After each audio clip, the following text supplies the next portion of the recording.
आसाम सोरखारनि फांसे बिफां आइनि मुङाव बिथांखिनि बिफां फुलि गायनाय हाबाफारिया जागायबाय।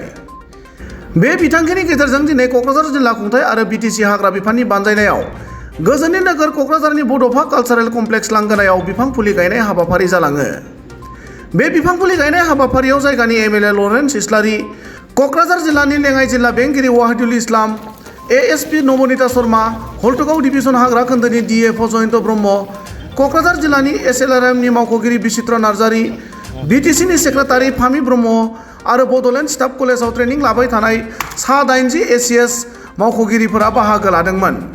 गुबुन फारसेथिं बे हाबाफारियाव बाहागो लानानै एमएलए लरेन्स इस्लारि आरो हल्टुगाव डिभिजन हाग्रा खोन्दोनि डिएफअ जयन्त ब्रह्मआ खौरां बिजोङाव ओरैबायदि फोरमायो।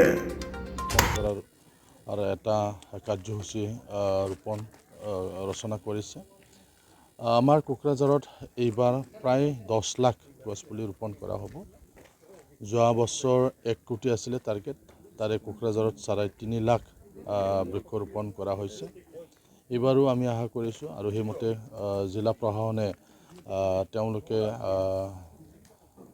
প্ৰায় 10 লাখ গছ ৰোপণ কৰাৰ কাৰণে তেওঁলোকে ব্যৱস্থা লৈছে। গতিকে কোকৰাঝাৰতো প্ৰায় 10 লাখ গছপুলি ৰোপণ কৰাৰ যি কাৰ্যসূচী, এই কাৰ্যসূচীটো আজিৰ পৰা যিহেতু 15 আগষ্টলৈকে আছে, বিভিন্ন কাৰ্যসূচীৰ যোগেদি এইবিলাক সম্পূৰ্ণ কৰা হ'ব।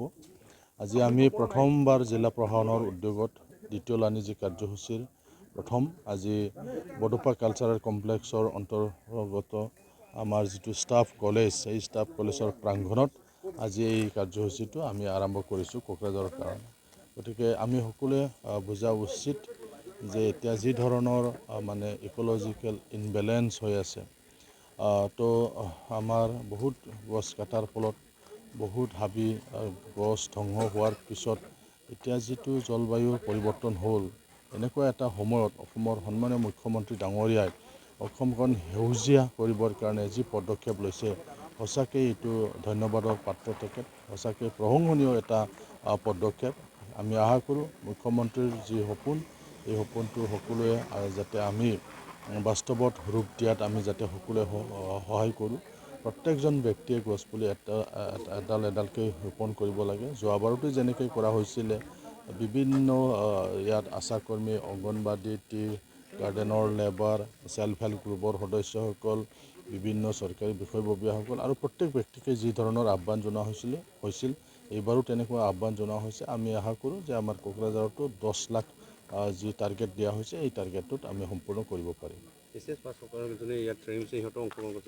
আৰু যিহেতু জিলা প্ৰশাসনে ষ্টাফ কলেজৰ প্ৰাংগণত লোৱা হৈছে, গতিকে ইয়াত আমাৰ লগত ষ্টাফ কলেজৰ বৰ্তমান যিসকল ট্ৰেইনিঙত আছে 24 বেটছ, তেওঁলোকৰ গোটেই তেওঁলোকেও সহযোগ কৰিছে আৰু প্ৰগ্ৰামত তেওঁলোকেও অংশগ্ৰহণ কৰিছে। আবা 2024 উপলক্ষে বড'ফ কালচাৰেল কমপ্লেক্সত আজি আমি এছিএছ 2024 বেটছৰ ট্ৰেইনীসকল আৰু ইয়াৰ বিশিষ্ট ব্যক্তিসকল, অফিচাৰ্ছসকল, অনাৰেবল এমএলএ লৰেন্স ইস্লাৰি ছাৰ, তেওঁলোকৰ উপস্থিতিত আমি একেলগে 150ডাল গছপুলি ৰোপণ কৰিলোঁ। আৰু সকলোকে মই জনাওঁ যে এইবাৰৰ আমাৰ থিম হ'ল এক পেৰ মাকে নাম। চ' আমি মাৰ নামত এডাল গছ ৰুলোঁ আৰু ভাবোঁ যে এইবাৰ আবা 1 আগষ্টৰ পৰা 15 আগষ্টলৈকে চলিব আৰু তাত আমাৰ কোকৰাঝাৰৰ টাৰ্গেট হ'ল 10 লাখ। চ' আমি ভাবিছোঁ এইটো সুকলমে পাৰ কৰিব পাৰিম।